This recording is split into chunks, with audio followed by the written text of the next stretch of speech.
Good evening, everybody. Let's start the webinar for today. It is my immense pleasure to welcome you all to the webinar today, organized by ADF India, on the best practices in working with the police to assist victims of religion-based violence. Today, we have at present about 80 people who have joined across India to attend this webinar, and we are grateful for our speakers who are also there present with us today. ADF India is an alliance-building legal advocacy organization that protects fundamental freedoms and promotes the inherent dignity of all people.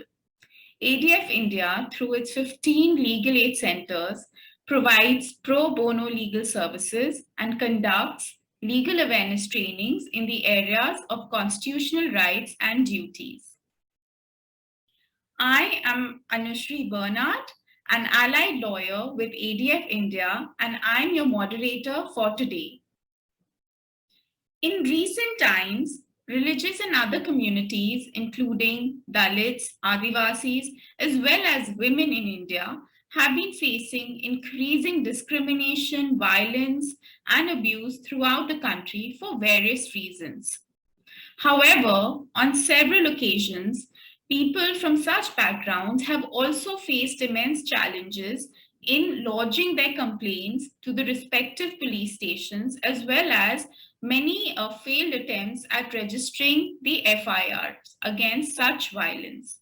However, it is to be mentioned that despite these challenges, we have seen the undeniable support of the police and many occasions where the police has rose up to this situation to provide protection to its citizens.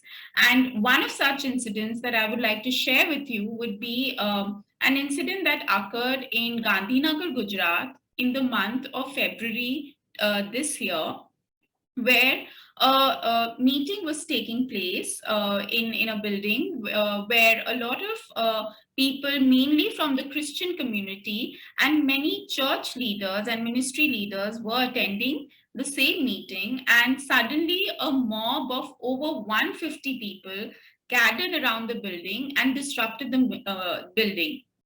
That's when the local police authorities and the senior police authority over there provided immediate protection to the people who were in attendance of the meeting and gave them full protection and provided and dispersed the mob as well to help them peacefully go back to their locations, and everything was mitigated. The immense risk of such an angry mob turning into a violent mob was mitigated by the police. So this is one of the many occasions and incidents where the police has provided their immense support. And in the wake of the above mentioned scenario, during the webinar today, the speakers will be sharing insights on the technical aspects in writing a police complaint and some of the challenges and pressures that they face, as well as insights on some of the landmark judgments in registering a police complaint. The session today will be followed by a brief time of Q&A. Some details about that I will be sharing towards the end. It is important for us to know that strong relationships of mutual trust between police agencies and the communities they serve are critical to maintaining public safety and effective policing. Police officials rely on the cooperation of community members to provide information about crimes in their neighborhood surroundings and to work with the police to devise solutions to solve this crime and disorder situation.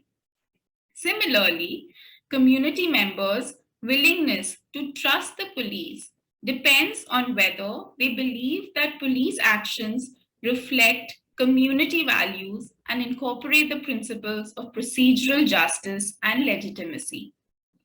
The webinar today is an effort that aims to build police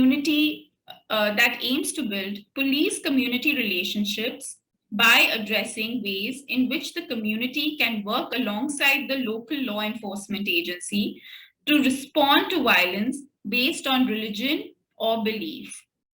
Today, we have two esteemed speakers with us who have taken out this time from their busy schedule to be present for the webinar today and share their thoughts and insights on the topics that are laid down for today. Without much ado, I would like to introduce our guest for today. Before that, just a few announcements that I would like to make is that we have a Q&A tab that has been specially assigned for all the questions and all the queries that may come during this webinar. So I kindly request you to submit all your queries and any questions regarding any thoughts on under the Q&A tab and not in the chat box. Further ahead, if you have any questions for our second session, you can keep putting in your queries.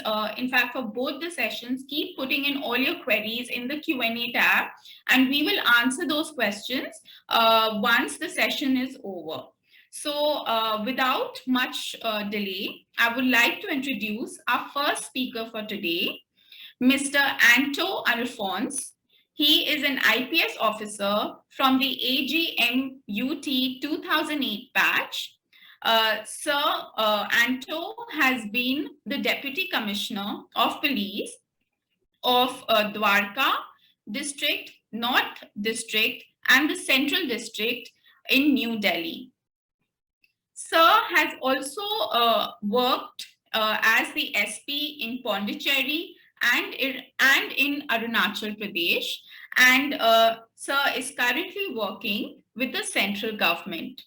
Today, our session would entail some insights on what are the elements of a complaint, how do we ensure that an FIR is registered, and how can these processes be expedited, along with some insights on what are the challenges that the police face and how can the community support them, and can online complaints be implemented in all states across India.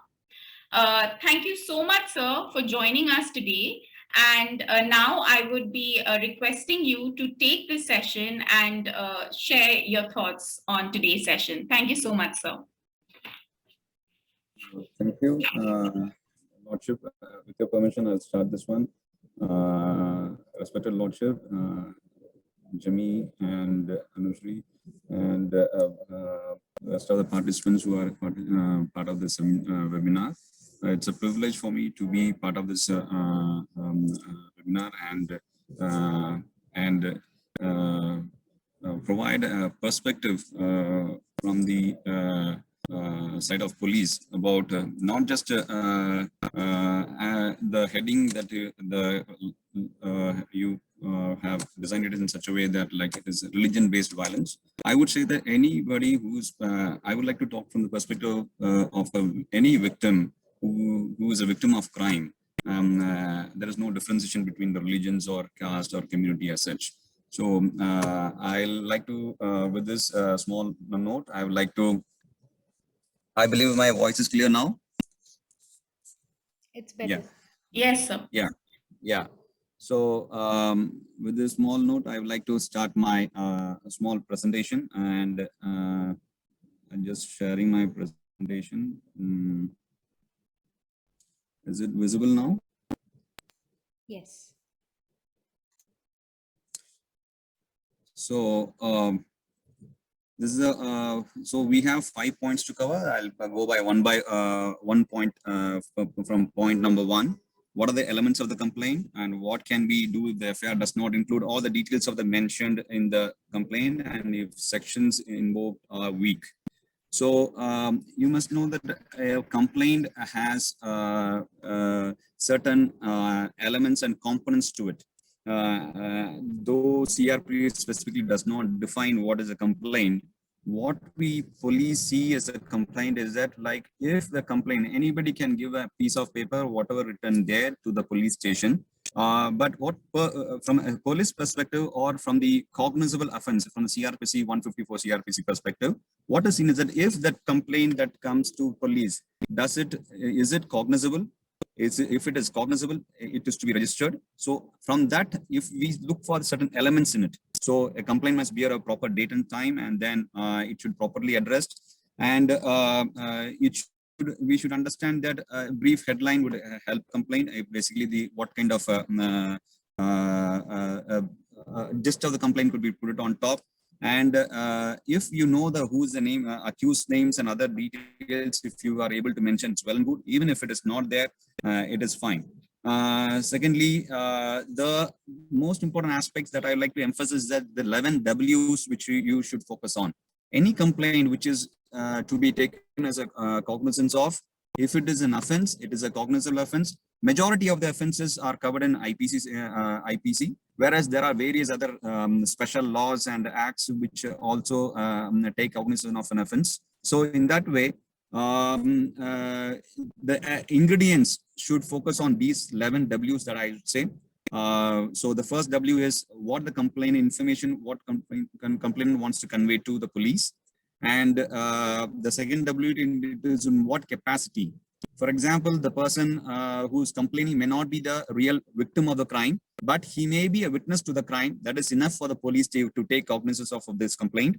And you should mention about what kind of crime is committed there, whether it's a robbery or it's a simple hurt, it is a grievous hurt, or what kind of or it's a theft or burglary, whatever it is, that should be mentioned as a part of the what kind of committed crime that has been committed. And you can mention over whom it has been committed against. So along with that, the next 6 W's are very important, that where when it was committed, what time, place, these things can be given. The 7th W, that is with regard to the motive, may not be part of the ingredient of the complaint, but I would say that if you know that, it becomes easy for the police to do the investigation in that point of view. That could be helpful for us. So the 8th way is the way it occurred, how it actually occurred. If you have some witnesses or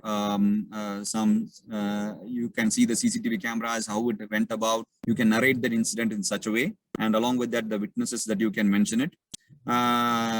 So the 10th point, most of the times it it is relevant to the economic offenses. And the 11th point will give an indication towards the evidences that have been left out during the course of the commission of the crime. So these are the 11 points that you can think about. And while drafting a complaint, you do not go to an advocate. It is most by and large, if you are able to stick to this 11 W's, I believe we'll be able to have a very good, we can say the content for registration of FIR will be very good, and then we can proceed with the registration of the FIR.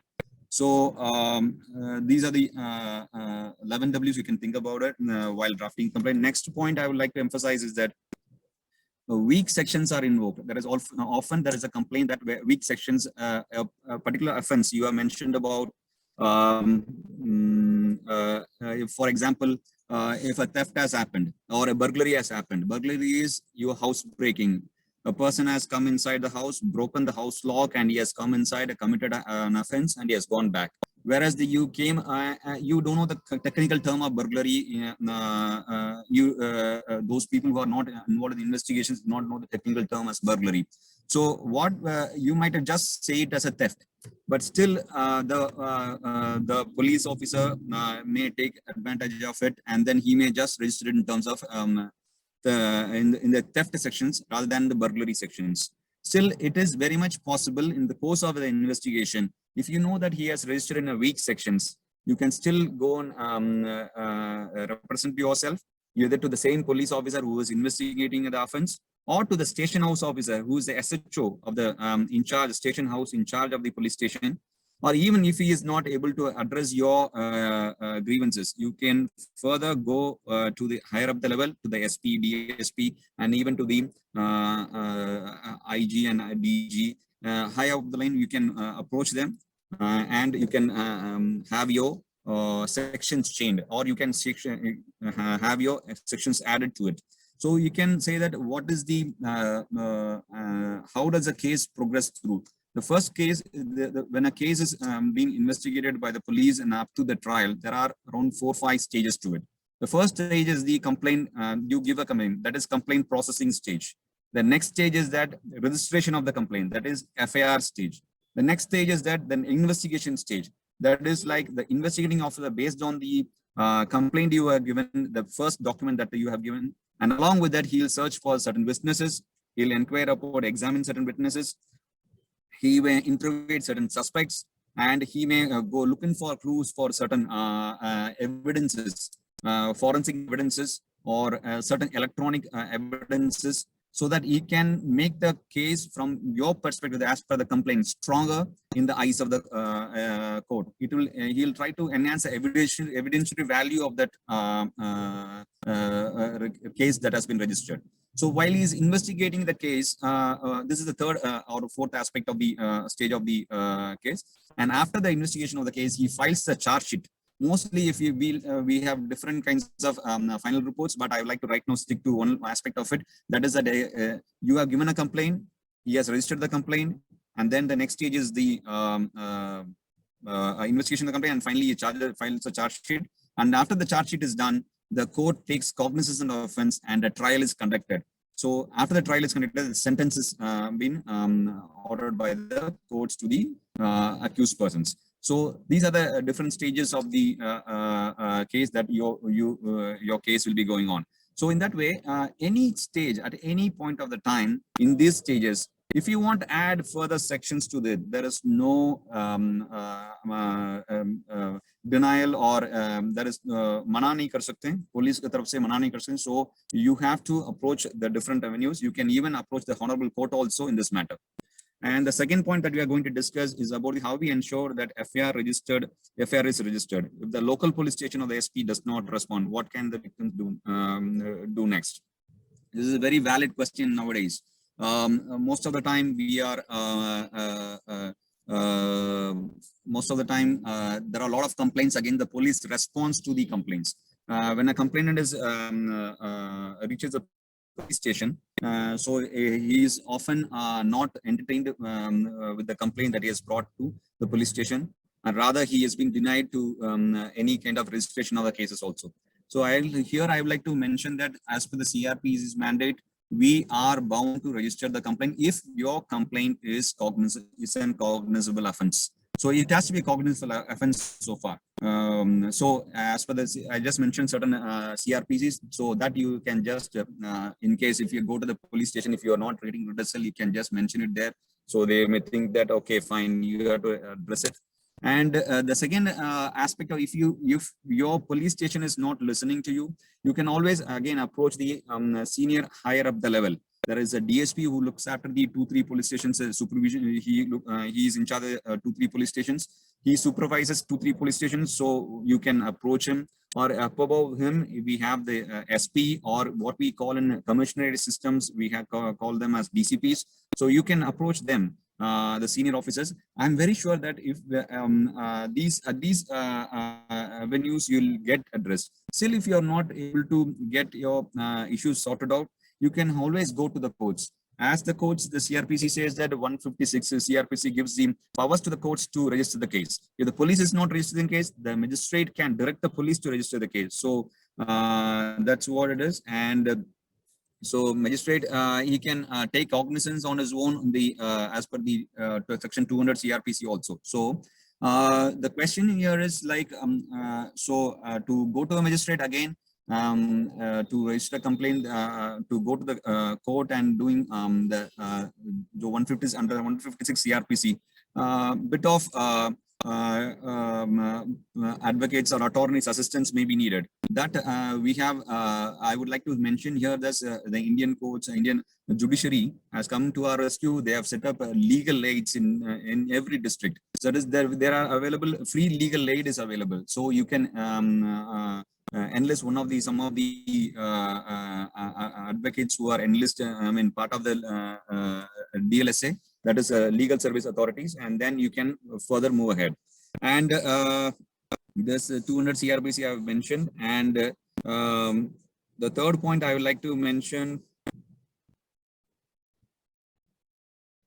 and if even if a small, we have different hierarchy system of courts in India, and in case if you are not able to get your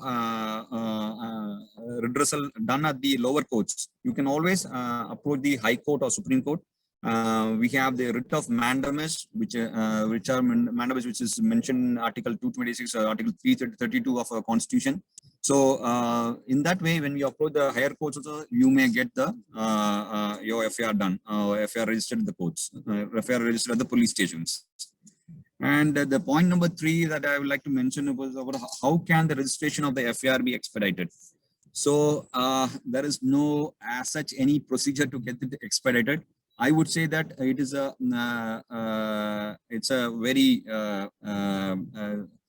question that been addressed by the Supreme Court long back in Lalita Kumari case, because the Supreme Court has specifically given us instructions that if a cognizable offense is made out, if the complaint mentions about any cognizable offense, it is mandatory on the part of the police to register the complaint.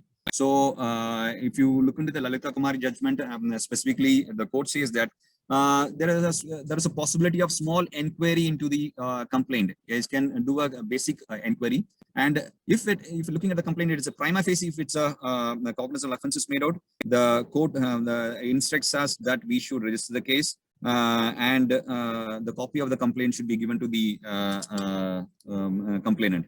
But the court also mentions that there are certain complaints which cannot be immediately be registered, so they can have the window of around a small 7 days. It mentions about a few. It mentions about a certain period of time where the police can inquire into the complaints. So for example, matrimonial disputes, family disputes, commercial offenses like certain cases of cheating and fraud, or medical negligence cases, or these cases, corruption cases and all, where there is an allegation led, there is a window for the Supreme Court has given us the window where we can look into, we can inquire into, but that is also the time period is mentioned.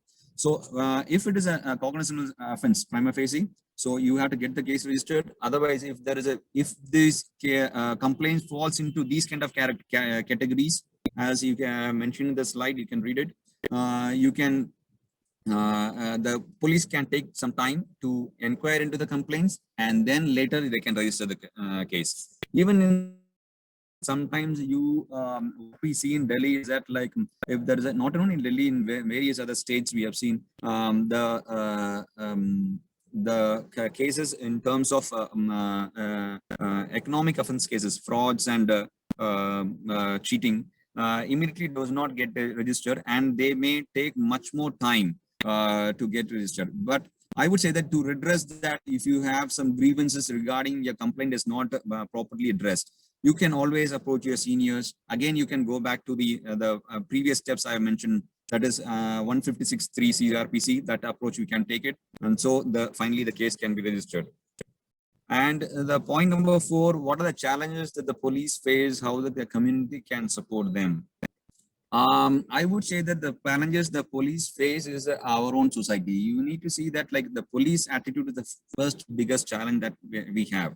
Over the period of we have the whole structure has been, the police structure has been formed in the days of the British, when they were ruling us. And the apathy of the police towards the community, the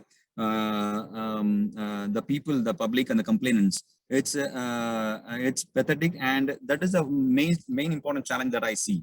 But I would like to, with that, I'll also mention that police is a reflection of our own society. If you see the attitude of the police in the Western countries and towards us, it is the reflection of the society. How the society is there, it reflects, because the police persons are not recruited from anywhere else. They are recruited from the society itself. So it is just a small, minuscule part of the society's feelings, the society's culture, society's patriarchal mentality, and society's perspective. That is the one that is getting reflected in the police functioning also. So that is the main point that I would like to mention about the challenges. And over and above, there are certain structural challenges that I would say mention about the overburden force. Of course, the number of work we do, number of tasking that comes, number of priorities, it keeps on increasing.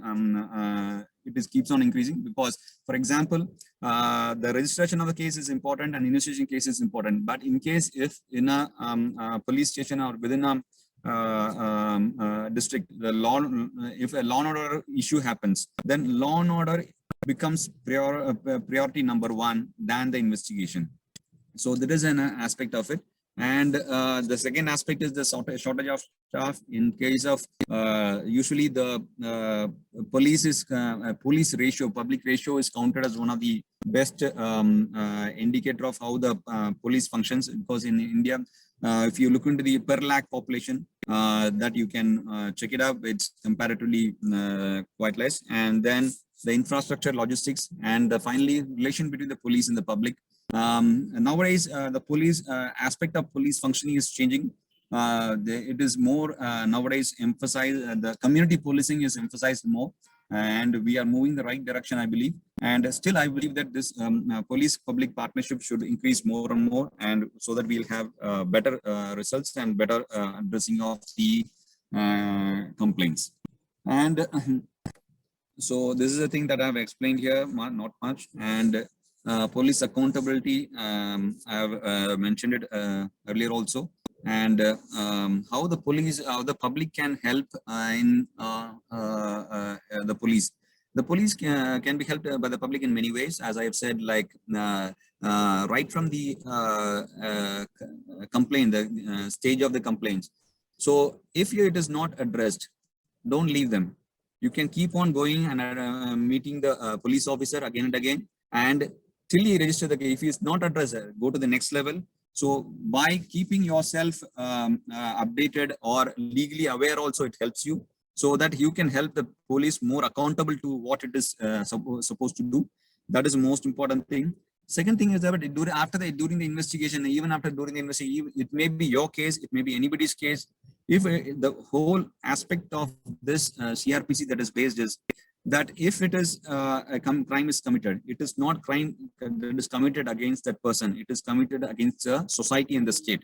That's why the state is takes the side of the victim and fights against the accused persons.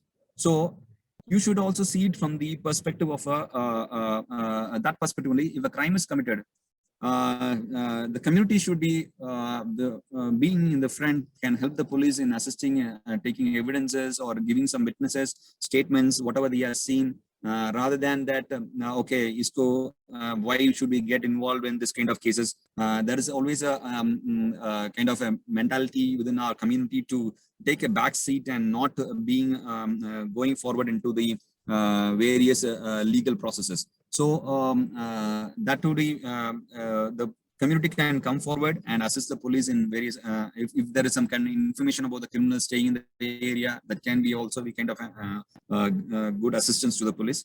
And as I mentioned earlier, the community participation in the policing, this I believe a lot, and we have done a lot of progress in this in Delhi Police, and especially in the districts I've been as the DCP. The community, like for example, I was in Dwarka. The Dwarka community is very in Delhi. Dwarka in Delhi, the Dwarka community was very, very vibrant.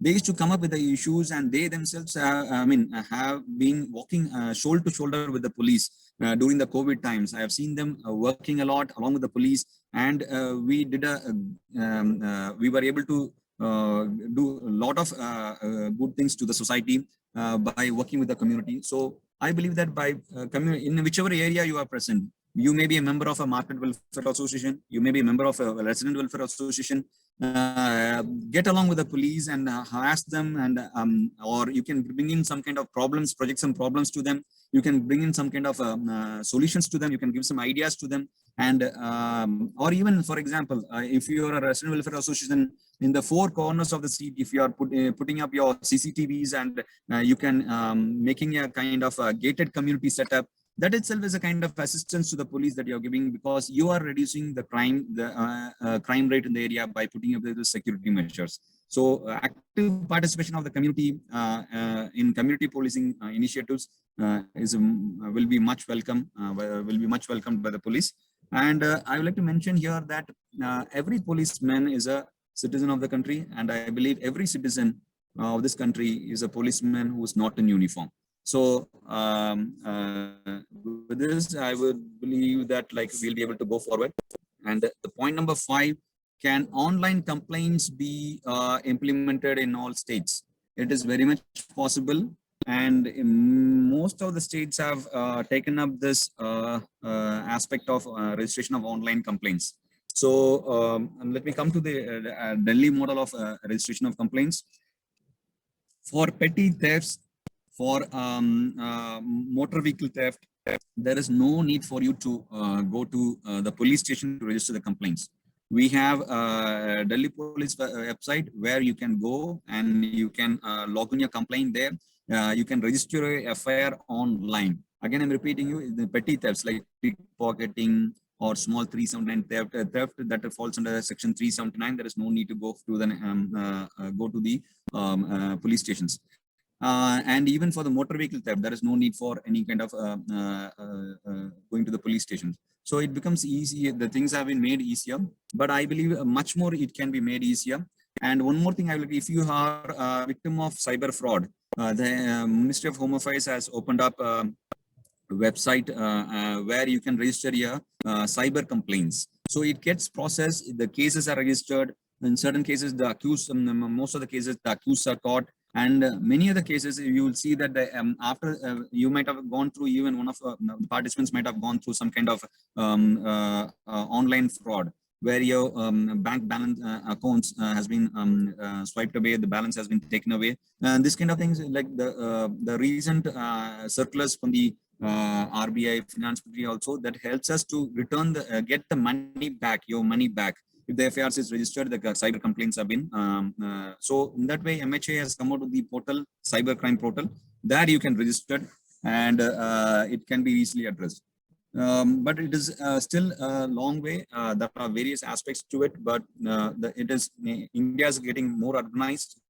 That I believe 50% of that is already urbanized. So the internet penetration is not a problem. Everybody is carrying a smartphone, and you can download the respective apps of your state from the police department. And I believe Bangalore police also have introduced this, and Mumbai police, there is a online registration of complaints and processing into an FIR. So I believe Delhi police is much far ahead in registration on the FIR online itself. So there will be slowly, it's been rolled out in other states also. Soon will be it'll be easy for the complainant to not to visit the police station and wait at the police station. It will be easy for him or her to register the complaints online. So these are the 5 points that I thought about. We can discuss this on the in this session. And if there is any, we have I think 20 minutes to go. Or I would like to take up questions. And if there is any other, first we'll start about the, if there is any specific points in this doubts or something to be clarified in these 5 points, I can address that. Then we can go into the other areas of this policing, which we need to, you have some, want to have some clarity on. Thank you so much, sir, for that very detailed presentation on what are the important ingredients while filing a complaint, as well as the various elements, especially the 11 W's that you mentioned, while we submit a complaint. So those are very important elements for all our attendees also today to also know that how can we file a complaint, what are the best methods to file a complaint. We have a lot of questions today that have been posted under the Q&A tab, and I'll be happy to take those questions and address it to you, sir, so that you can take those questions forward.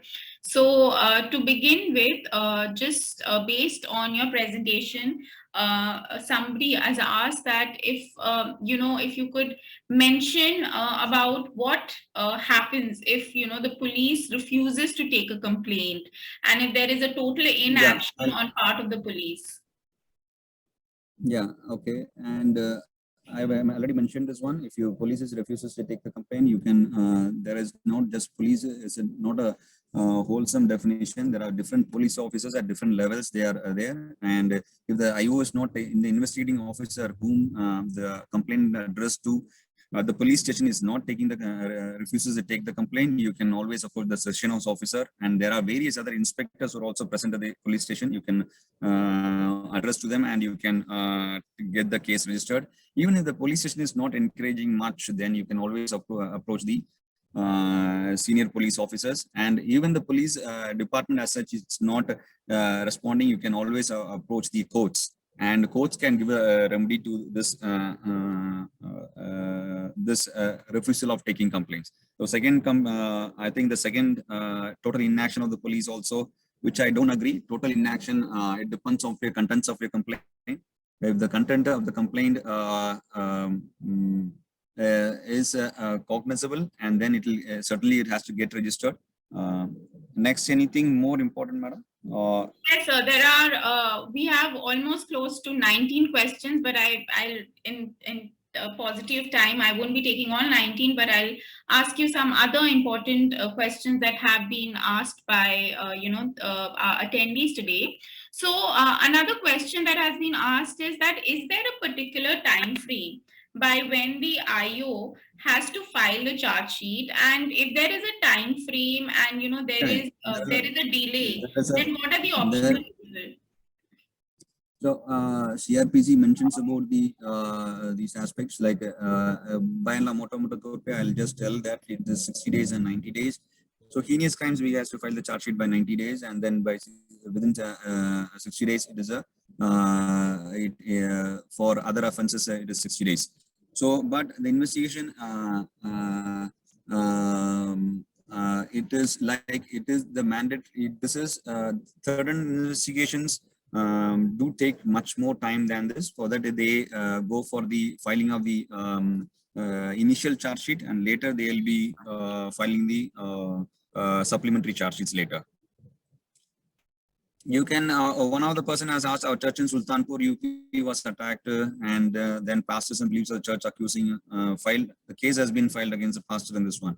You can always approach again. Your complaint, if it is, have we approach the SP of the district, and if that is not, you can always go to the range DIG or IG of that place, or if it is not addressed, again it is possible to go to the courts. So these are the procedures that where we can approach the for if the case is not registered. Right. Anything particular that they have? Yeah. So the other question is that how much can we explore the zero FIR, and can anyone file a zero FIR on behalf of any victim who chooses not to file the same due to safety concerns? No, this can be done. For example, if any case that comes to our knowledge, that somebody is, for example, a victim of a child, we can say that, like, okay, if he is while a child who was there at the Jharkhand, and something has happened to him, and later we've in Delhi, when the child was found in Delhi, when during the interaction with the child, it is learned that the child has been gone through something bad, and then it is a cognizable offense very much. And then we do not wait for the to send the child back to the where the offense has happened. Immediately we register a FIR here, a zero FIR, and immediately we transfer the FIR to the concerned place where the investigation further happens. So a zero FIR is very much possible. It's very much possible, and by and large, the present prevalent system of practice is that for the heinous cases, immediately it gets registered and the zero FIR is transferred, especially those cases which are against which is a crime, which are considered crime against women. Immediately, any place you can register. For example, in terms of dowry, it has been specifically mentioned that the victim, that is the lady, can file her complaint where she is staying at present, or where she was, her matrimonial house was, or where where she got married, that is where her parents' house was. So so it becomes easy for her to raise the case anywhere. The number two is nowadays cyber crimes. It does not have any jurisdictions. These police stations work on the principle of jurisdictions, whereas cybercrime does not have any jurisdictions. Sometimes somebody from abroad or somebody from a different place, a different state, maybe calling you on your phone, and he is able to hack into your account and takes away your money. So in that way, you can either file a complaint at the nearest police station, or if you know that call has come from generated from another place, you can register it there. Or if you are on travel between two places, either you can get it registered in the place where you are reaching. So these are possible, very much possible. Right, sir. Thank you so much for answering that, sir. So another question that has come is that when lighter or weaker provisions are recorded in an FIR and the crime is very heinous, but very weak sections have been recorded compared to the crime, then what provision can the police, under what provisions can the police or the court be approached? No, if you are not satisfied, the weaker sections are you are aware about the law, and then you are saying that the weaker sections are invoked in the FIR, then always you can approach the same IO and present yourself that it is the thing. The thing is that, like, for example, a person comes to me and says that, like, इन्होंने थप्पड़ मारा, but you have registered the case in a very weaker section. But it should be registered in attempt to murder case or grievous hurt case. So police will look for the evidential value. Here, the scientific evidence of a doctor's expertise. What the doctor is saying about that. If he is because of the slapping, somebody has slapped on him, and his tooth is broken, then it becomes the grievous sections has to be converted from the simple hurt into a grievous hurt. Whereas if the contents of the grievous hurt is not there, and then naturally the content will remain as the simple hurt. So if you are not satisfied that it has to be converted into higher sections or grievous sections, naturally you can approach the IO and present to him. Or if it is not the case, if he is not able to, if he is not listening, or if he is not addressing your grievances, you can always higher up the rank, you can approach them. And even during the trial, there is a possibility, or even during the cognizance of the case at the courts, there is very much a possibility that sections could be changed. Right, sir.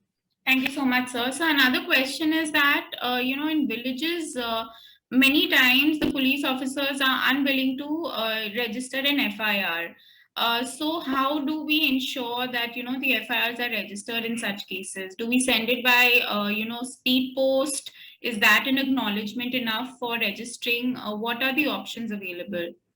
Yeah, of course. Like as I said, like the speed post is one aspect of it, that the person whom it is addressed to has received the case, received the complaint. That's just a kind of a proof that you are getting it. Otherwise, as I have said, every single complaint is equally important. And if it is a cognizable offense, it has to be registered. Whether it has a religious content to it or not, I believe everything has to be registered. And you are asking about the how to get it registered. Again, I have to repeat the same thing as I mentioned earlier. If it is not addressed at the different levels, you can always move up the level. And if it is not addressed by one vertical, you can police vertical, you can always move to the court vertical, judiciary vertical. You can always have redress to that. Right, sir. So another question pertaining to this is that many times when, persons are attacked, and sometimes what happens is, an FIR is registered against the persons who have been attacked by the attackers themselves. And when we have seen instances when there is a counter FIR, then the sections for the people who have been attacked are weak, like their FIR that has been registered by them against the attackers, that is weaker than the actual FIR, but that has been registered by the attacker. So how do we counter such a situation? What can be the alternatives that can be taken? See, number one is that you cannot counter it. The other person is giving a complaint. Just like you have the right to give a complaint, get a case registered. The other party also has its own grievances, whether it's true or false, but it has its own grievances from its own perspective. So they will also get a case registered. That is part and parcel of the legal system that we live in. Okay, so we cannot stop them from registering an affair. But of course, the case that how the investigation progresses.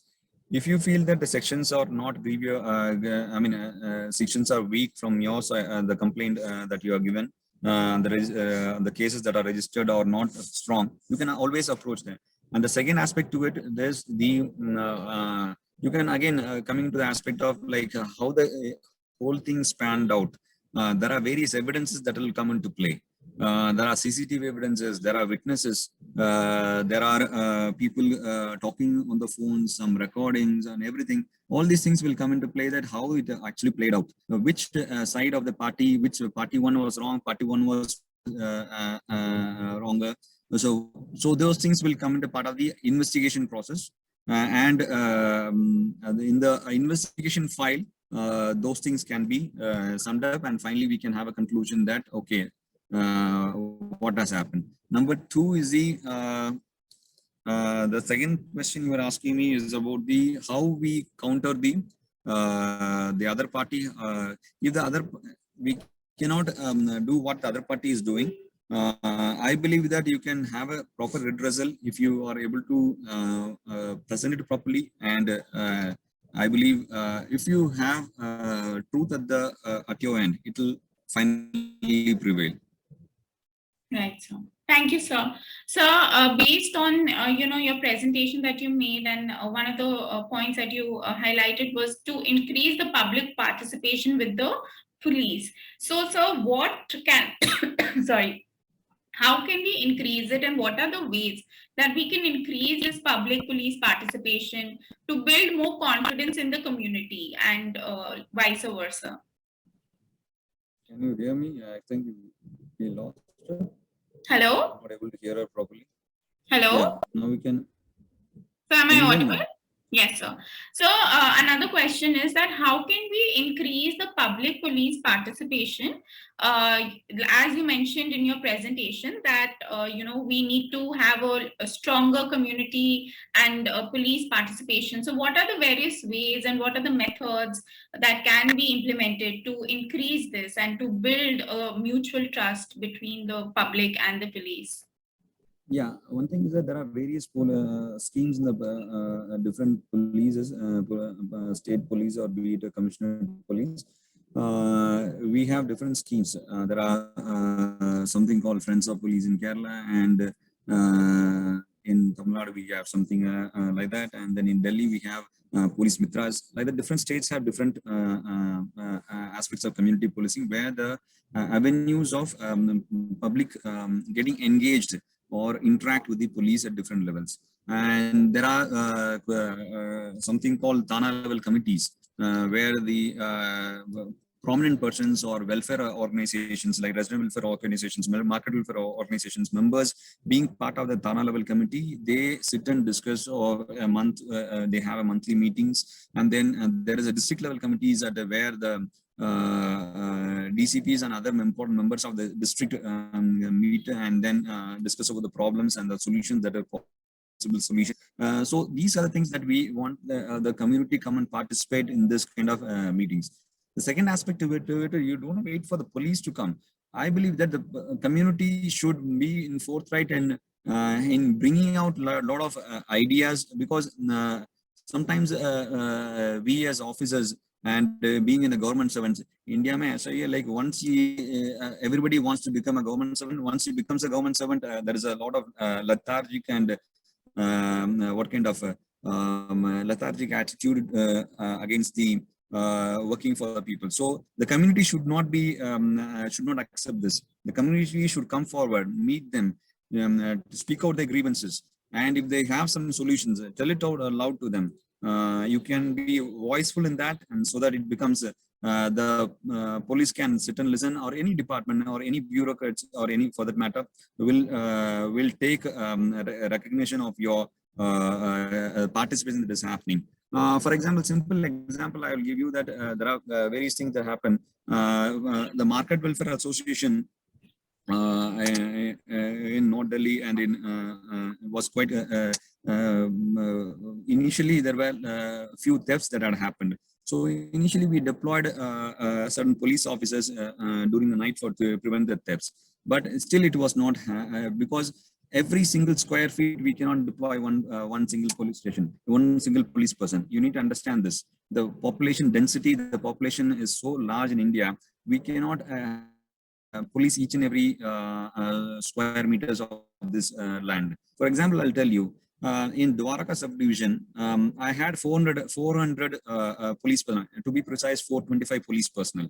You know how much of parks we had? Anybody's guess? Number of parks in Dwaraka stands at 409. Number of parks in Dwaraka. And number of what we call grouping house societies. Can you believe how much it is? 402. So every single police person cannot stand in front of every single park and every single group housing society and guard the place. So what we initiated is that, like, so we elicited the participation of the community. The community came forward, and through the resident welfare associations, the market welfare associations, they started having force multiplier kind of effect of appointing 2-3 watchmen, private watchmen. So this is the same concept that works in the Western countries. They started appointing them. Then they pooled their resources together. They put a lot of CCTVs in their different the main places, public places, corners, so that it gets covered. And it becomes so well that we were able to control crime with the help of them. And these police, night patrol police persons, what we did, we clubbed them along with the night watchmen along them. And we used to do combined foot patrolling. It became an en masse force multiplier, and we were able to prevent these kind of incidents. So this is just one aspect of the community initiative, community policing that we did at the various places. This is one aspect of it. There are various aspects to it. And one thing you have to remember is that the one in simple, there are different ways. There is a vast difference between how the police functions in India and abroad. Abroad, for example, if there is some kind of theft or burglary or pickpocketing or snatching or whatever it is, the maximum the police does is they'll come and register the case immediately. But there is nothing kind of recovery of the case. Only in Indian side we have, like, basically the South Asian policing, that we emphasize on recovery of the objects. There, the concept of insurance schemes, the system of insurance is very strong. So every person has insured is good. So it is also kind of a thing that the community can think about. So when we see the market welfare associations, so if they are holding too much of cash at their shops or too much of gold or valuable items at the shop, we always suggest that they should step forward and do some bit of insurance of their shops, so that it becomes easy for, even if there is a kind of a loss, they can recuperate it, or they can get it back through insurance means. Thank you, sir. That was really helpful to understand and learn also how can we build a stronger community participation with the police, and hopefully in the coming months and the coming years, there we would witness a stronger public police participation and more peace amongst the two agencies.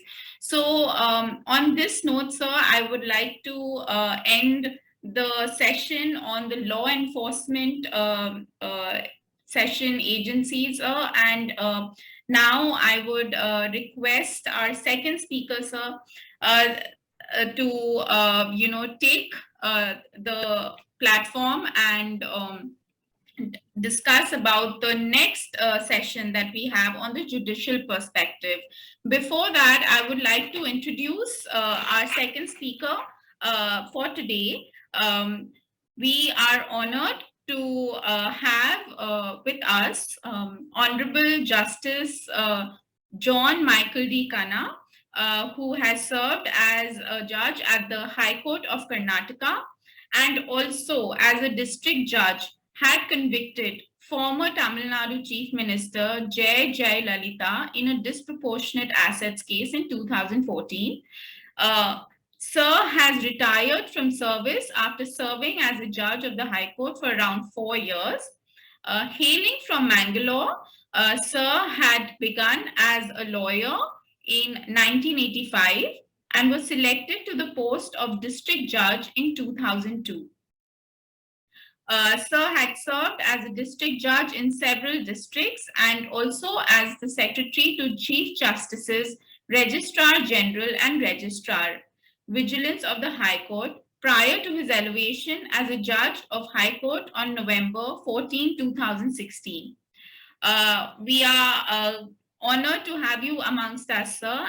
And today our session would be on how can we implement court judgments regarding police complaints with respect to registration of zero FIR, mandatory registration of FIRs and complaints where cognizable offenses disclosed, and what are the steps to take where MLC is not registered by the police, and what does the court actually look at when adjudicating complaints under 156 subsection 3 CRPC.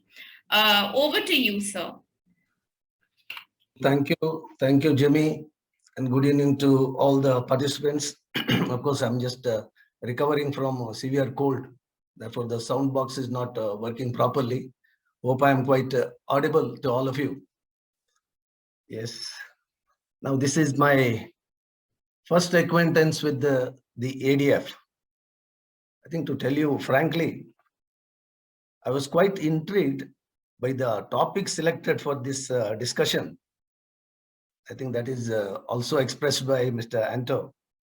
That is the best practices in working with the police to assist victims of religion-based violence. So my first thought was, why assist only the victims of religion-based violence? I think all of you may agree with me that under law, there is no distinction at all between the victims of religion-based violence or a victim of any other type of violence. Violence is violence. Anyone who is affected by the act of violence is, in the legal terms, a victim in the eye of law. Therefore, strictly speaking, it may not be proper to confine the discussion only to the victims of religion-based violence. Well, then I thought that you may be right in the sense that recent developments have generated a feeling that law works differently for different people, especially in the current scenario where a section of the society feels victimized only because of his or her religious beliefs. I think a general apprehension or a misgiving has developed in the minds of right-thinking citizens that fair treatment is denied to them by the law enforcing agency only because of the adherence to the particular religion. I think all of you may agree with me. And a classical example I can give you is the recent enactment that was brought in Karnataka, that is the Karnataka Religious Structures Protection Act of 2021. This act can protect a religious structure that comes up overnight in the middle of a road, but it cannot protect a 100-year-old structure of other religion if it has no proper documents, unless the authorities decide it otherwise. I'll tell you that this feeling is rightly voiced by the Honorable, the Chief Justice of Orissa High Court, that Justice S. Muralidharan. See, in a recent lecture delivered on the occasion of 131st anniversary of Dr. B.R. Ambedkar, of course, he referred to it with reference to the poor and the marginalized sections of the society. But this observation, in my view, aptly applies to the victims of religion-related offenses. You know what he said? Without mincing word, he said, the system works differently for the poor. That is in inverted commas. He further made a point that, and I quote, there are many barriers to access in justice that a marginalized person faces, unquote. He went on to the extent of remarking that unfortunately, there is a tendency of late to view appearing for the marginalized as making a political choice. I think those of you who want to assist the victims must take note of this. I think he also cited a study that found human rights lawyers belonging to Dalits and Adivasis were labeled as Maoist or Naxalite lawyers. You have the example of the communal violence in Tripura and also the case of late Father Stan Swami. I think I need not to delve more into it. I think in this background, I think you may be perfectly justified in confining the discussion only to the victims of religion-based violence. Therefore, I fully endorse the subject chosen for the discussion. See, now coming to the question, who is a victim of violence? See, if you see under the CRPC, that is section 2 in the bracket WEA, it defines who is a victim. So how it says, victim means a person who has suffered any loss or injury caused by reason of the act or omission for which the accused person has been charged, and the expression victim includes his or her guardian or legal heir.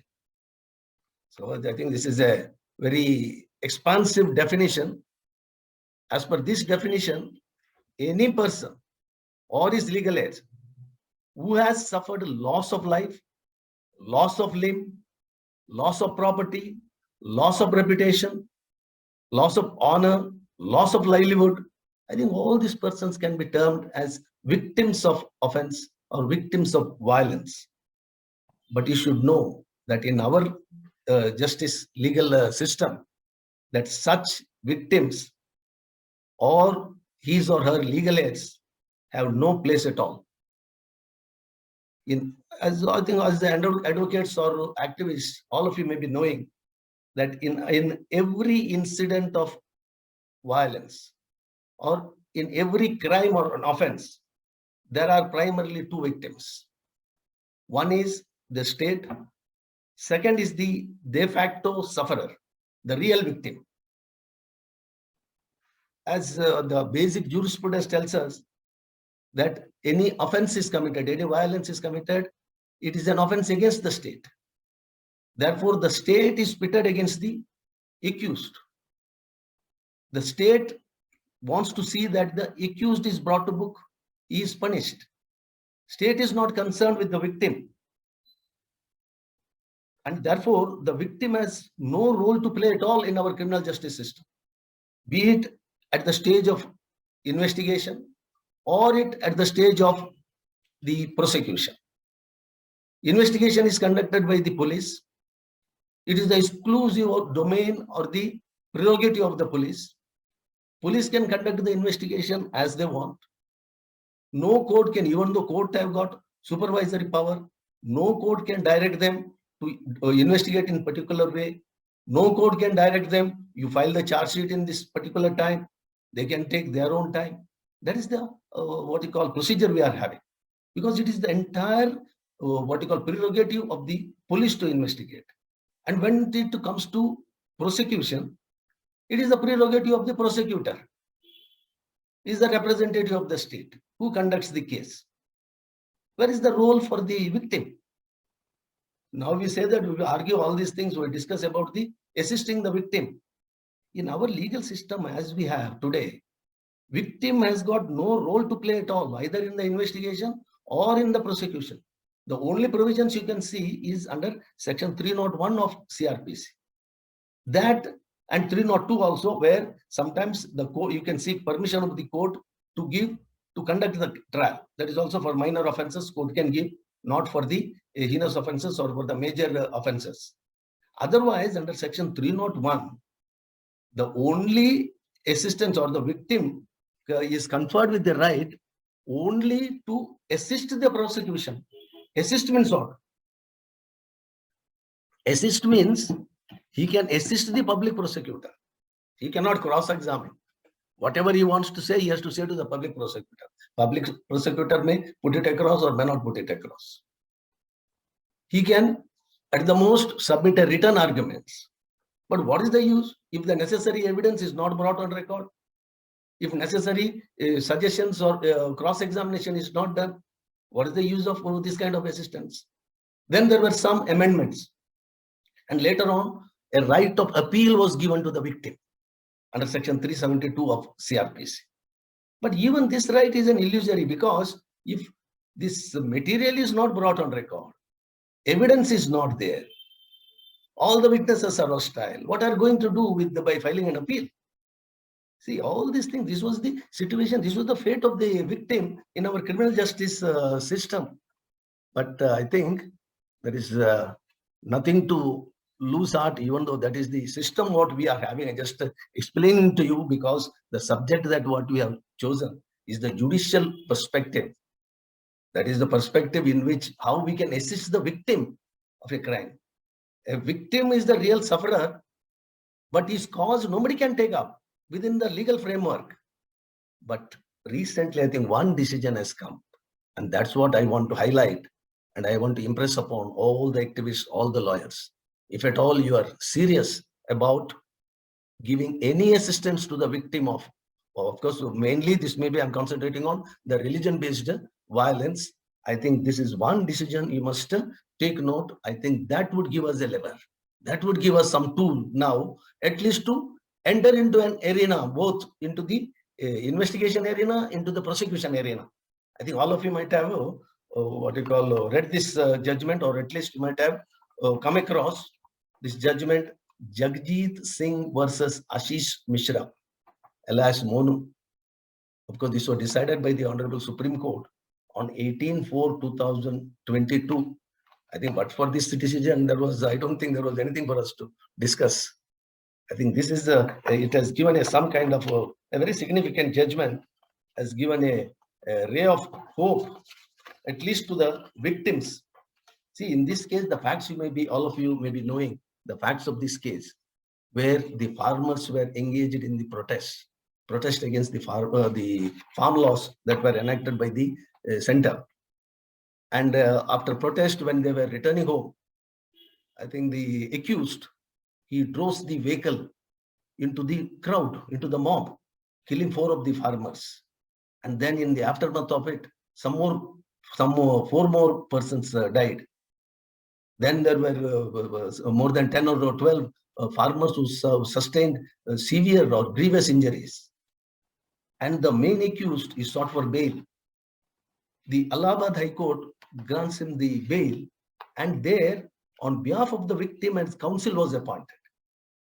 And he was not even given a chance of hearing, an opportunity of hearing. It is in that context the Honorable Supreme Court has said, she says, it begins in para 16, until recently, the victim, the de facto sufferer of a crime, had no participation in the adjudicatory process and was made to sit outside the court as a mute spectator.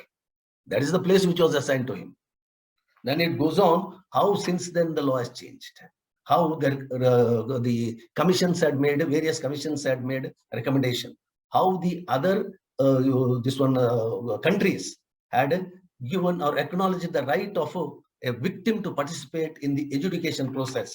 Then after all these things, it says repeated judicial interventions coupled with the recommendation made from time to time, as briefly noticed above, prompted the Parliament to bring into force the Code of Criminal Procedure 208. That's what I said. The right of appeal was given. Then there were some amendments where some compensation was given under section 357.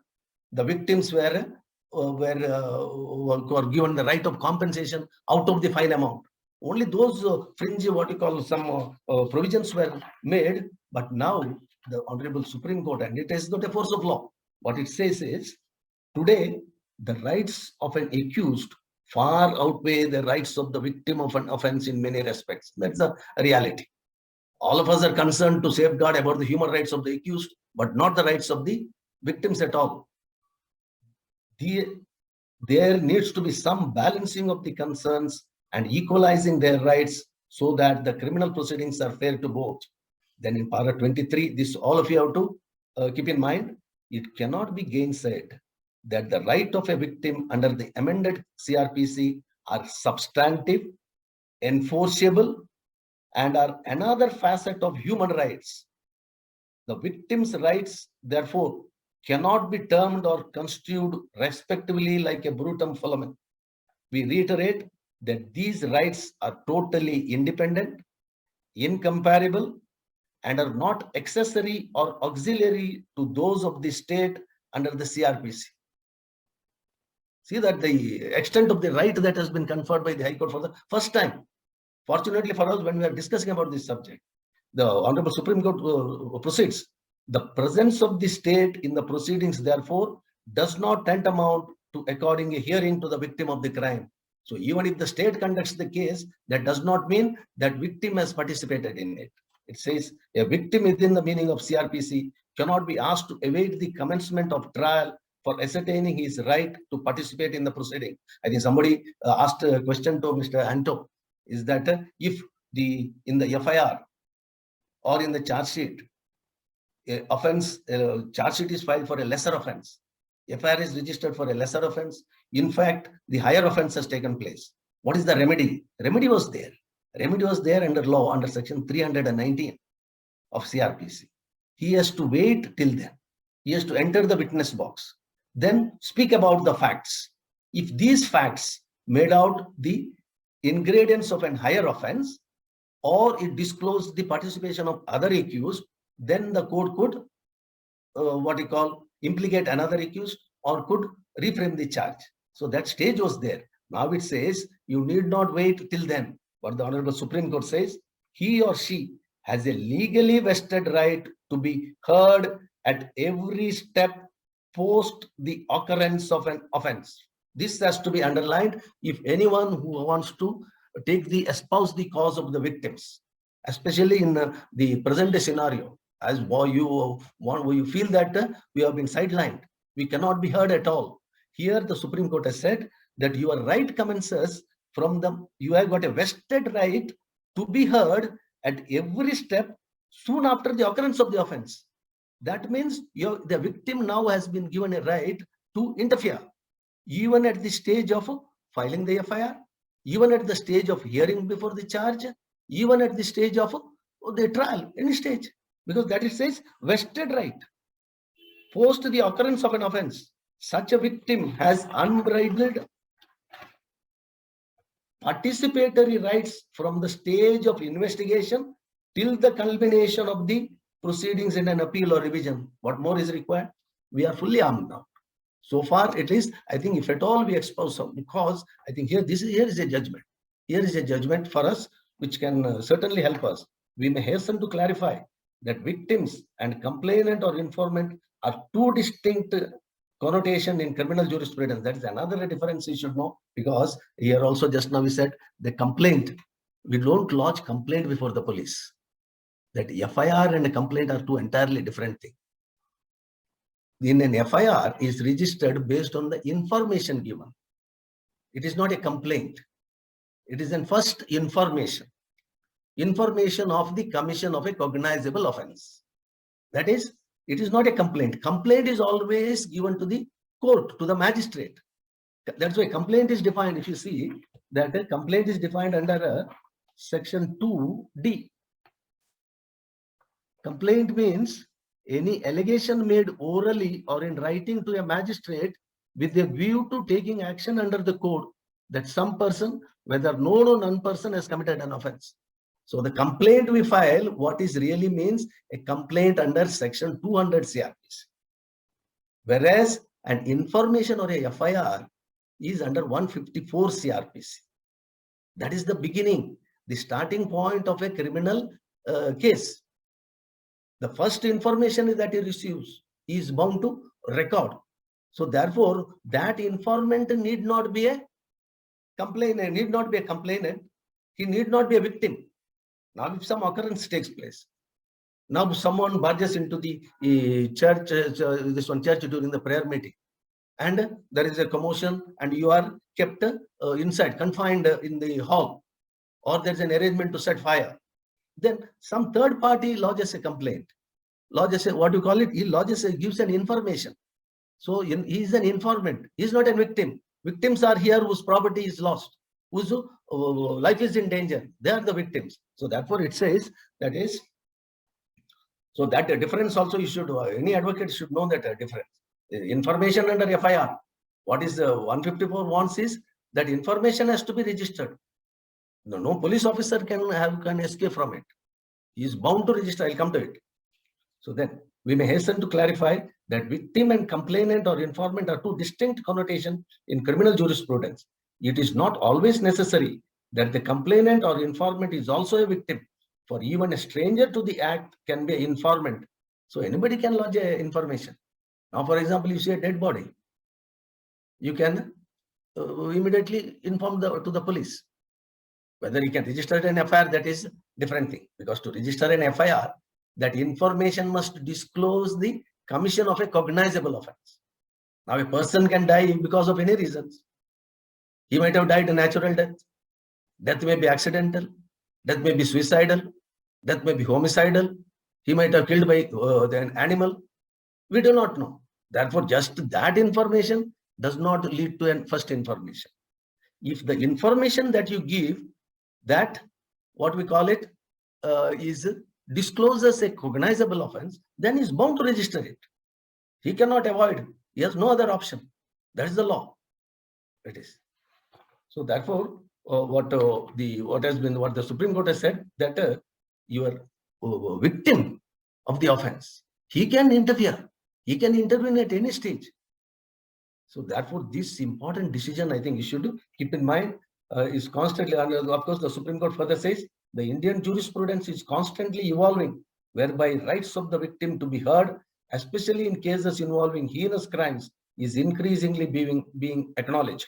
Second, where the victims themselves have come forward to participate in a criminal proceedings, they must be accorded with an opportunity of a fair and effective hearing.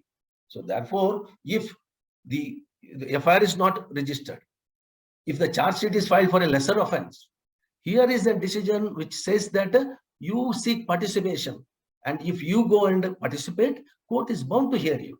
I think nothing more is required to arm us, especially in this scenario where only because of the religious what you call beliefs, we are victimized or we are targeted. I think this decision will come to our aid, and I only appeal all of you to take note of this decision.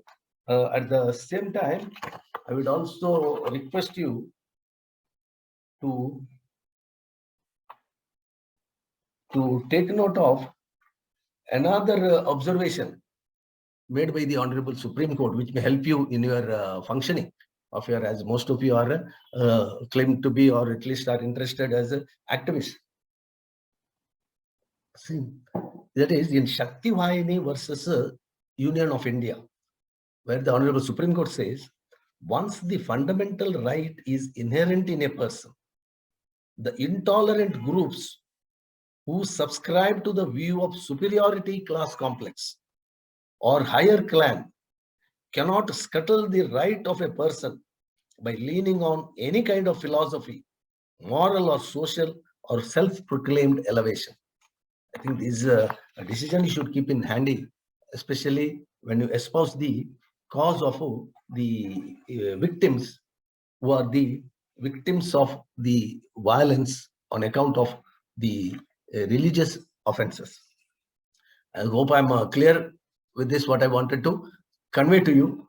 Now let me come to the main subject of our discussion. Of course, I'm asked to speak on the judicial perspective relating to registration or non-registration of the FIR and the legal view in this matter. I think the judicial perspective is very clear.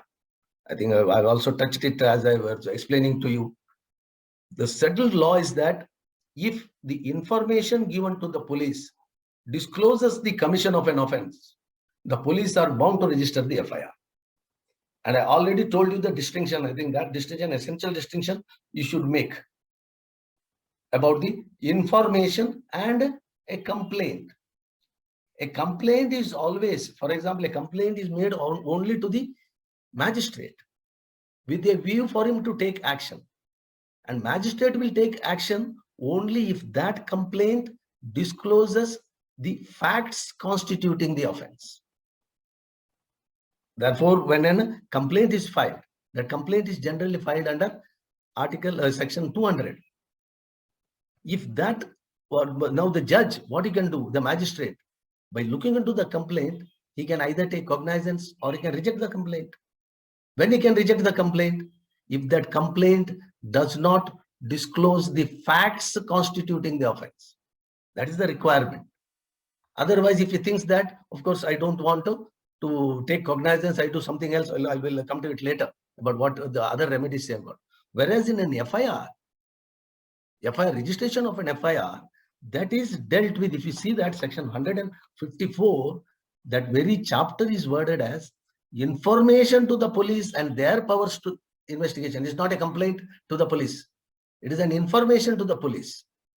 So that information, when a police receives, how can he receive the information? He can receive that information by himself also. So if a police receives the information by himself, then also he can register the complaint. That is why you see that I received on credible information, this one, for example, under what you call dacoity, preparation to make a dacoity. It is all what you call FIR is registered by the police based on the credible information. So there is an information received by the police, or that information can be given by the informant. He can be a victim or he need not be a victim, anyone concerned, because everyone has got a locus to approach the police. And for that matter, if you see section 39 of CRPC, you see the section 39, everyone has got an, or is section 39, as a basic duty, public to give information of certain offenses. See, there are certain offenses categorized there where every public has got a duty to inform the police. Of course, your offenses coming under the related to the religion are not included there.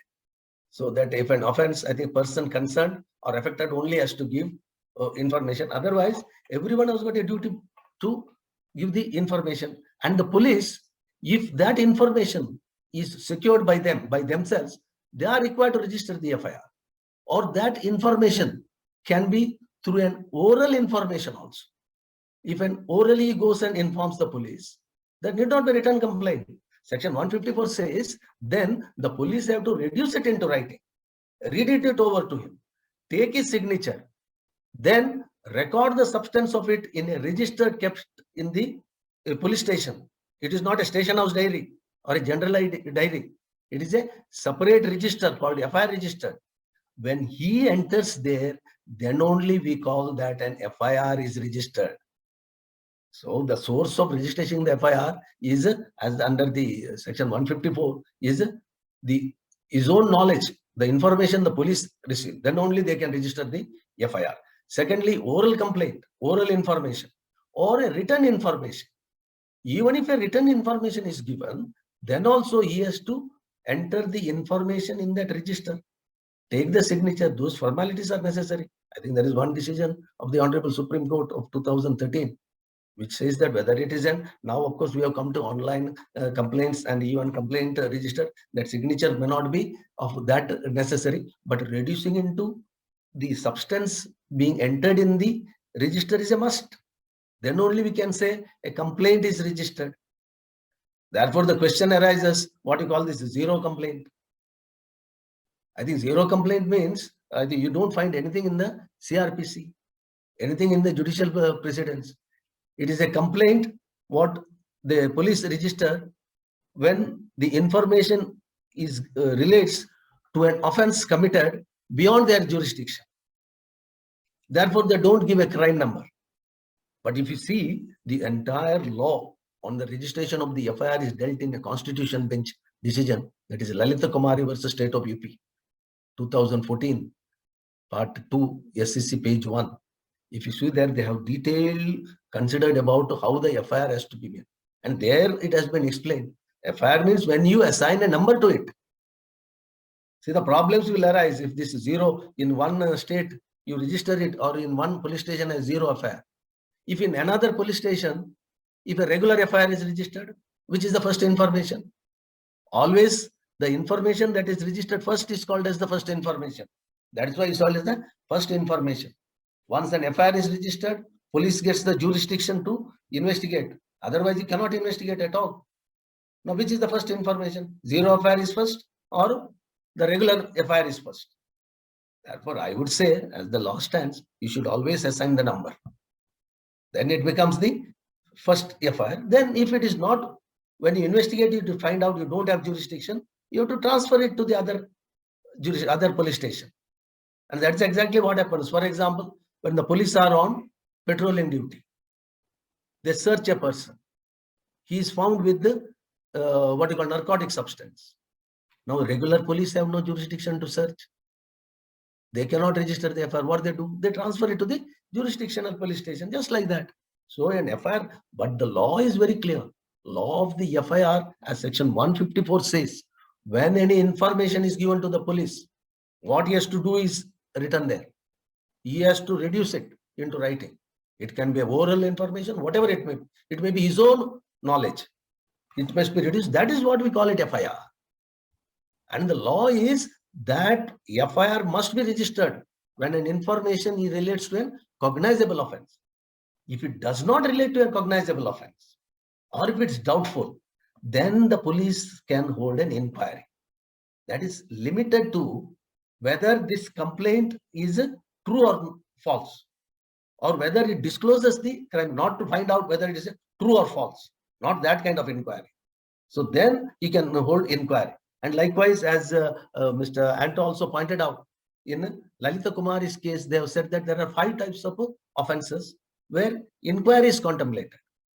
For example, matrimonial offenses, or the corruption cases, medical negligence cases, where there is inordinate delay, domestic family matters, family disputes. There the court says, don't rush up. You hold an inquiry within 7 days. And then you register it, just to see that a false complaint is not, a person, innocent person is not implicated, because registering is an FIR is a serious matter. It sets the entire criminal law in motion. So therefore, he must exercise, he must apply his mind at that time also. So otherwise, law is very well settled. And this is contained in section 154. And the law is now explained in the Constitution Bench decision of the what we call that is the Lalita Kumari versus the government of UP 2014, 2 Supreme Court cases, page 1. I think everybody may be familiar with that. See there, in that case, the 2 questions what the court has framed but considered is whether the immediate non-registration of the FIR leads to manipulation by the police affecting the right of the complainant, the victim. So offense has taken place. His house is burnt, and he rushes to the police station, or somebody informs, but the police do not register. Whether the right of the victim is affected. Secondly, in cases where the complainant or the informant does not disclose the commission of offense, but the FIR is compulsorily registered, where the offense has not taken place, or the offense is taken is a different offense and registered for a different offense, whether the accused suffers by that. So both these points were considered, and the court has authoritatively laid down. This is the decision. This is the decision which authoritatively speaks about the registration of a crime. What do you mean by registration of a crime? And it has conclusively held down, the police have got no other option than to register the FIR. And if they do not register the FIR, what to do? See, section 154(3) itself says, if the jurisdictional police, and now the law is any police station, they have to register it. You register it as 0 or you number it, whatever it may be, you have to register it. And if you do not register it, you have to approach the SP with the substance. And then he himself can investigate it, or he can direct its subordinates. So the course is there. Even if that is not possible, then as Mr. Anto has already pointed out, that the remedy is there under section 200. Section 200 is a complaint made now to the magistrate. So when that complaint, we said, I have already told you the difference between that first information and the complaint. When that complaint is made to the magistrate, he has got certain powers. What he can do? See, that is contained in section 190. I think these provisions, if any advocate understands, there will not be any problem in what you call working out the rights of the victims. If action is not taken, or if that is for a lesser offense, he has registered an FIR, you file the this one, what you call, you prefer a complaint under section 200. Then the magistrate has to, before proceeding, he has to take cognizance. You read section 90, subject to the provisions of this act, magistrate of the first class or the second class empowered may take cognizance upon receiving a complaint of facts which constitute such offense. So that means your complaint must contain the facts constituting that offense. Otherwise, just to you lodge a complaint, it does not disclose anything. The court can refuse to take, the magistrate can refuse to take cognizance. He can reject the complaint there itself. Or what is the other alternative left to him? Other alternative is, instead of taking the cognizance, he can say, he can feel, or if the accused is residing outside the jurisdiction, he can hold an inquiry. That inquiry is contemplated under 202.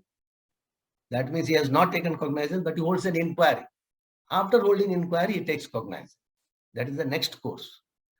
Then the third course for him is that he finds that there are allegations are there, but the material is not there for me to proceed further. Then he refers it to investigation to the police under 156(3). So that is what we call a reference to the police under section 156(3). So FIR has to be now registered based on what? FIR can be registered sometimes based on the information of the police themselves have got it. Or they can register the FIR based on the oral complaint or the written complaint. Now, when the magistrate refers a complaint to investigation under 156(3), then also the police have to register an FIR. So that is another source or the basis on which FIR could be registered. Or an FIR could be registered if, let us say, some information goes from the hospital in medical legal cases, accidents or unnatural death, poison, or what you call burns. When from the hospital information goes there, then also they are required to register the FIR. If in all these cases the police do not register the FIR, your remedy is under 200. But under 200, to take cognizance, you have to disclose the facts constituting that offense. If he says that he has trespassed into my house, you have to show that the house is in your exclusive possession and he has unlawfully trespassed into it. These essential elements should be there in the complaint. Otherwise, this complaint can be thrown out at the threshold itself. We say that cannot take cognizance. So these are some of the what you call elements that are involved in this complaint. Of course, there are so many other issues which we could discuss. I think some of this only I have. Then you see that section 166 of the IPC, section 166 capital A of the IPC,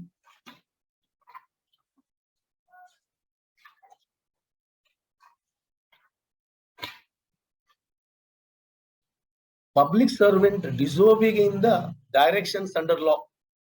If you see that, if whoever being a public servant, subclause C, fails to record any information given to him under subsection 1 of section 154 in relation to cognizable offense punishable under 326A, 326B, 354, and also that means, see that under 154, there is some amendment which says when the first information given to the police relates to an offense of under this, that is 326 acid attack, or what you call the modesty, touching the modesty of the violating the modesty of the woman, 354, or 326, 354, or rape, 376, or gang rape and all other things, then they are bound to register it. And it has to be registered by the woman, by the police station. It should be investigated. All those rules are there.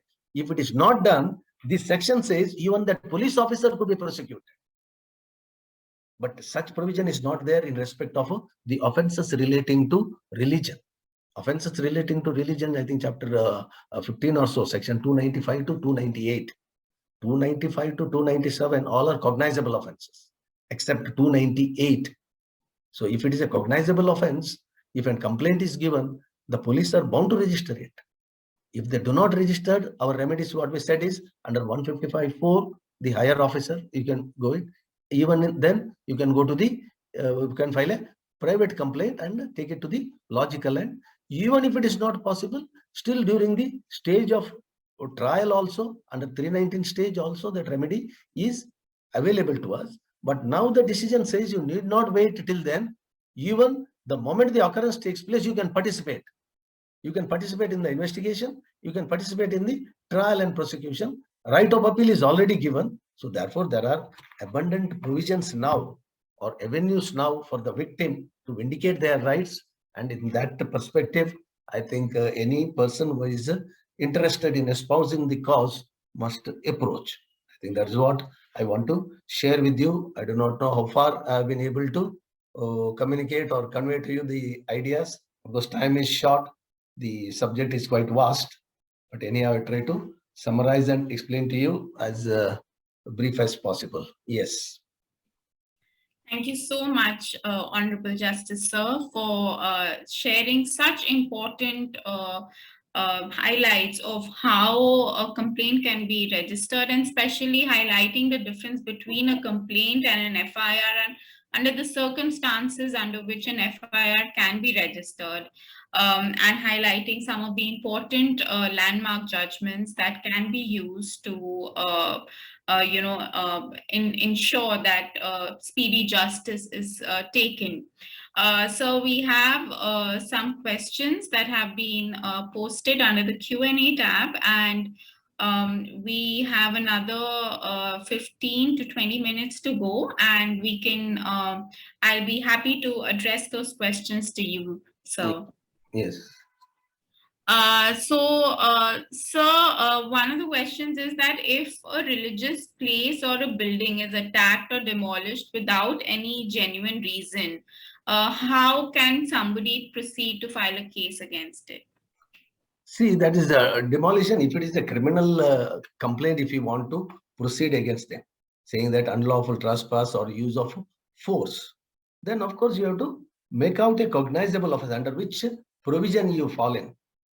So whether it is, I think at the most it can be a force or a trespass or a demolition. Otherwise, it does not fall under any of the offenses. It is only, you may be having a civil remedy for damages, not that every action, only the criminal remedy, criminal law remedy. Criminal law means it must be a violation of the law. That means the offenses as defined under IPC or under special law. But if by use of force, if there is a damage to the property, certainly, or it is the under mischief. I think under mischief, you can lodge a complaint. You have to make out the ingredients of it and make out a criminal case. That's why I said in the first information, you must allege, you must state the facts which attract that offense. If that cognizable offense is made, then FIR has to be registered. Yes. Right, sir. Thank you so much, sir, for answering that question. So the next question is that is it necessary to file Section 200 CRPC application along with Section 156 subsection 3 of CRPC, or can we just on its own file only under Section 156 subsection 3 CRPC before the magistrate? I think there seems to be a lot of confusion regarding the section 156(3). See, this all these provisions 156(3) comes in that is a section 154. 74 means information to the police. 154 information to the police and the power to investigate. Section 154 speaks about the information of cognizable cases. What the police have to do when they receive the information? So once they register it as an FIR, 155 deals with the non-cognizable offenses. 154 deals with the cognizable cases. You have to register an FIR. 155, if it is a non-cognizable offenses, then they cannot register the FIR. They must take the authorization from the magistrate, then investigate. That is 155. 156 is the power of the police to investigate. You must be very clear. See, that means the very moment FIR is registered, that's why I said that zero FIR and all other things. That is the starting point which authorizes the police to investigate. Police need not take the permission of the court to investigate. If an FIR is registered, they have got an unbridled power to investigate. No court can interfere. No one can give them a stay. If it is, unless of course it is misdirected or something like that, then under 226 or this one, otherwise it is their prerogative to investigate. Then what they have to investigate? Any officer in charge of a police station, without the order of that, they can investigate. 156.3, what it says, they have to investigate if the magistrate orders. That is the only thing. 156.3 is not an application. That means 156.3 arises when, as I told you, if an FIR is filed and no action is taken, then you file a private complaint. That private complaint is under section 200. When a private complaint is filed under section 200, the procedure to be followed is under 190.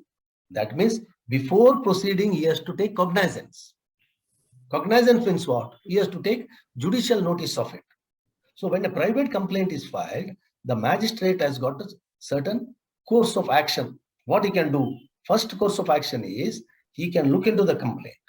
If there are allegations which constitute the complaint, he can take cognizance of it and directly issue summons under section 204. Directly, because he's satisfied, it makes out the cognizable offenses. That is one step. Secondly, he finds that the accused is residing outside the jurisdiction. Then he has to hold an inquiry. That inquiry is under section 202. He does not issue summons.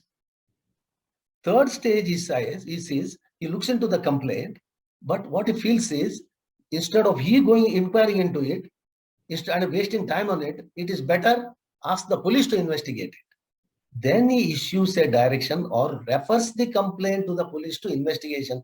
That is what we call it 156.3 reference. The police. So when that has been done, police have to investigate.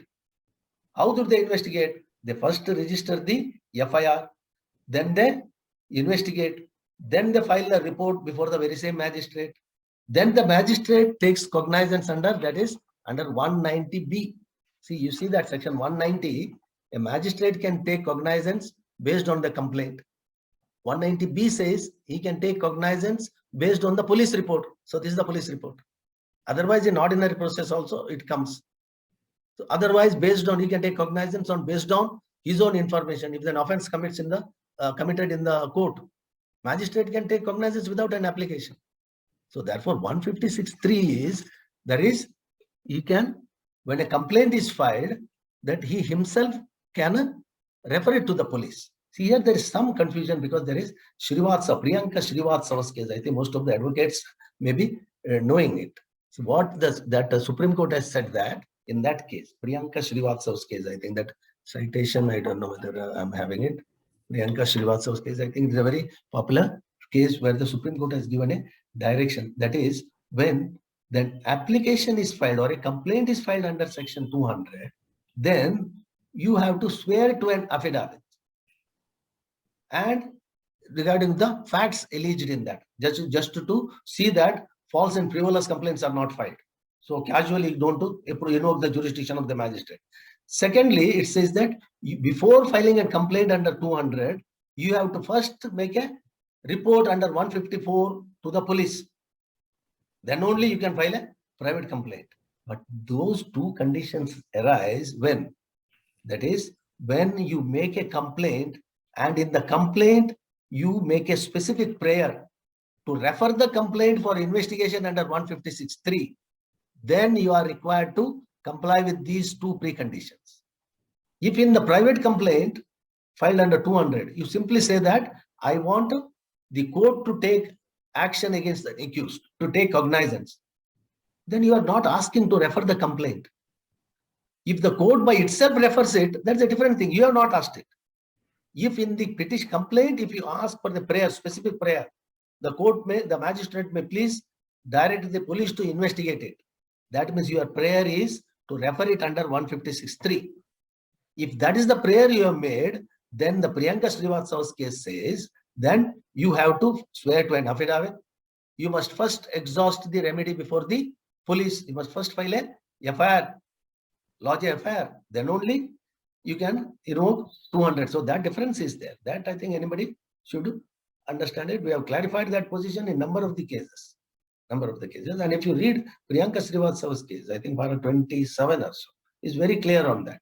If your prayer is for reference of the complaint for investigation under 156(3), then that is. Otherwise, if you simply say that the court may please inquire into the complaint and take action against the complaint, then these conditions are not required to be complied. Yes. Right, sir. Thank you so much, sir, for such a detailed explanation on that. So another question is that can we go and appeal against an order passed by the magistrate under section 156(3)? See, 156(3), there is no appeal. It is not an appealable. It is a revisable. Any order which you can file a revision, or you can invoke the jurisdiction against that. I think that is any order passed by a criminal court. Either if an appeal is provided specifically, if otherwise, if it is a revisable order, you can file a revision. If it is not possible, 227 application, supervisory jurisdiction is possible. Yes. Right, sir. So we'll take two more questions. So the other question is that if after any violent incident, the police has not, the police does not take the victims for any medical examination, Yes. and they refuse to provide an MLC in that case, then what is the remedy to the victims in such a case?